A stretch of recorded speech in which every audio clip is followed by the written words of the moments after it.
Jail हुक्काम की chairman PTI और शाह महमूद को अदालत पेश करने से माजरत। इस्लामाबाद के जुडिशल कॉम्प्लेक्स में जज अबुल हसनात जुल्करनैन की अदालत में साइफर केस की समाअत जारी है, जिसके लिए चेयरमैन पीटीआई के वकीला और FIA स्पेशल प्रोसिक्यूटर्स अदालत में पेश हुए। वकील सलमान सफदर ने कहा कि आज दो मुख्तलिफ मामलात अदालत में हैं। उम्मीद थी चेयरमैन पीटीआई को पेश करेंगे, लेकिन नहीं किया गया। अलबत्ता मुझे कुछ तहफ्फुज़ात थे कि हम बहुत जल्दी में चल रहे हैं। दूसरी जानिब सुपरिटेंडेंट अडियाला जेल ने अदालत को खत लिखा है कि चेयरमैन पीटीआई को सिक्योरिटी वजूहात के बाइस अदालत में पेश नहीं कर सकते।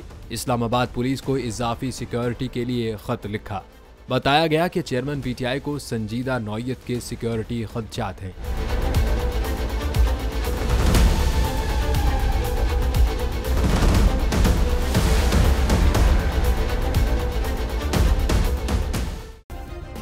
सब्सक्राइब करें और बेल दबाएं ताकि कोई खबर रह न जाए।